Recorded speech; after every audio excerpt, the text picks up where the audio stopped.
Abdullah Öcalan a fondé le PKK. Abdullah Öcalan est un homme qui intimide et pend son entourage. Ce que vous appelez qualification est en fait du bon sens, des connaissances, de la culture et de l'expérience. N'est-ce qualification? Vous parlez d'économie, est-ce qu'il y a eu des économies? Il n'existait pas, mais il était installé. Au fil du temps, il a fait tuer un à un les hommes expérimentés qui l'entouraient. Il est né dans ces terres, ses origines ne m'importent pas. Selon les rumeurs, la famille de sa mère est arménienne et la famille de son père est kurde, ils le disent eux-mêmes.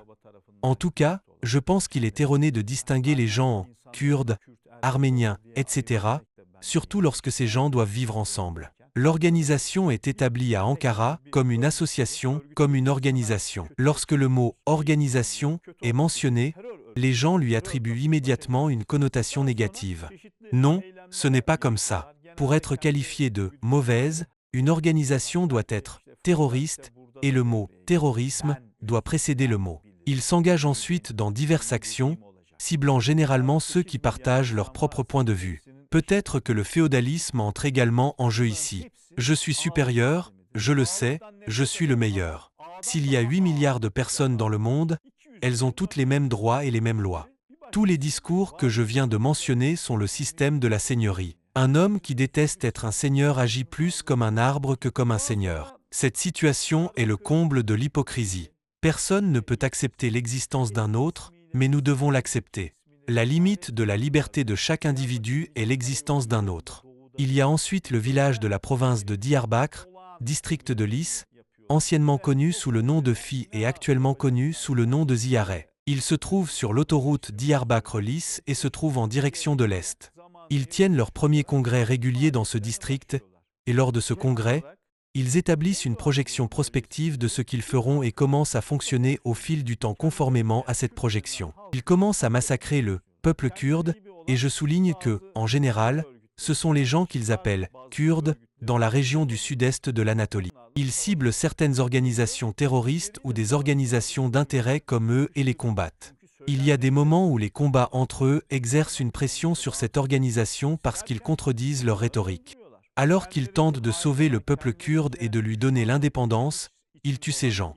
Ils tuent des gens qu'ils considèrent comme des traîtres et qu'ils considèrent comme étant en contact avec l'ennemi. Ces photos d'eux ont été publiées à cette époque, maintenant tout le monde les a oubliées. Les massacres qu'ils ont commis et les photographies des personnes torturées à mort sont conservées dans les archives du ministère de l'Intérieur, du ministère de la Défense, de l'État-major général et de tous les départements de l'État. S'il vous plaît, laissez-nous les présenter au marché maintenant.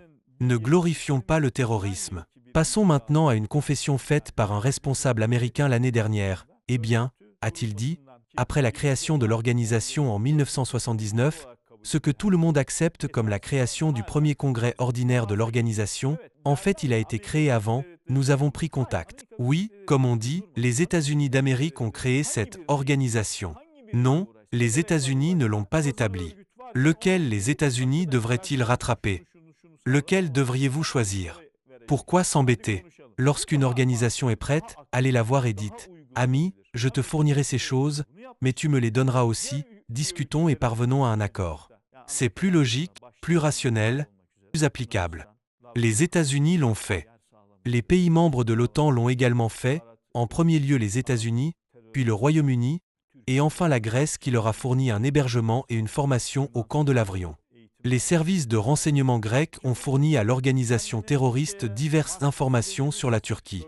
Les officiers grecs donnaient des formations, etc. Maintenant, cette organisation se présente comme une organisation marxiste-léniniste, mais quand on la regarde, elle n'a rien à voir avec le marxisme ou le léninisme. Elle est ethnique, féodale et de plus en plus en faillite. L'organisation a initialement nommé ses unités armées 4 à 7 personnes, c'est-à-dire des groupes de 4 et 7 personnes, et l'un des groupes composé de 4, 5, 6, 7 personnes comme l'unité de propagande armée marxiste-léniniste. Plus tard, ce nombre est passé à 7 à 11 personnes.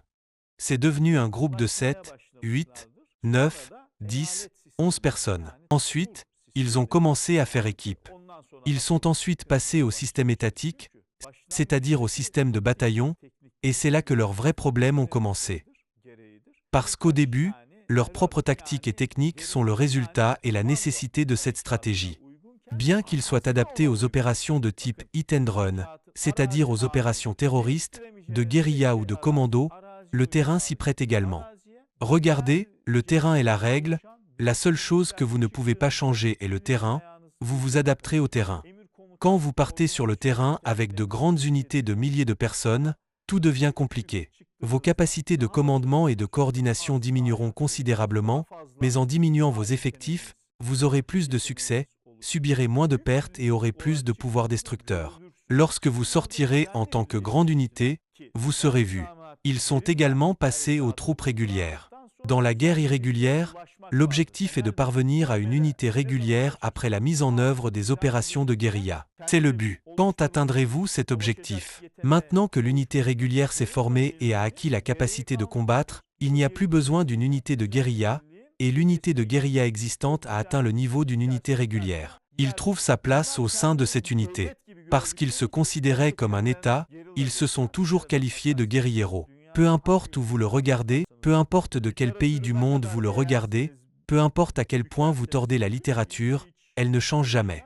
Ce sont tous des terroristes, des organisations terroristes. Ils se présentaient comme un État et une nation, leurs unités de guérilla comme une armée régulière et leurs compagnies devenaient des unités de service et des bataillons. Chaque État avait un bataillon. Ils ont établi environ 13 provinces. La province frontalière, la province centrale, la province de Dersim, je ne sais pas, la province de Botan, la province de Bétinan, Sorani. Ceci, cela, cela. Ils ont établi de nombreuses provinces à leur manière, à la fois en Turquie et dans la région irakienne juste au sud de la Turquie, disons. Presque chaque province avait un commandant de bataillon, et généralement ces commandants de bataillon étaient des gens qui avaient échappé à la colère d'Abdullah Öcalan après le premier congrès de l'organisation. Que signifie être libre de la colère? Je dois expliquer cela. Oui, Abdullah Öcalan est un homme instruit, soulignons-le. C'est un homme qui lit constamment, aussi bien pendant son séjour en prison qu'aujourd'hui, et qui se tient au courant de la littérature mondiale. J'ai publié les conférences d'un rallye en 28 parties sur mon propre site web. Aucun des dirigeants du pays aujourd'hui n'a lu les livres qu'il a demandés à ceux qui lui ont rendu visite. Je le souligne. Aucun d'entre eux ne l'a lu. S'ils l'avaient lu, ils auraient vu ce que faisait Abdullah Öcalan. De toute façon, la Turquie ne serait pas dans cette situation aujourd'hui. Qu'ils examinent les réunions d'un rallye et voient quel livre cet homme a demandé et ce qu'il a lu. Ils ont déjà des dossiers.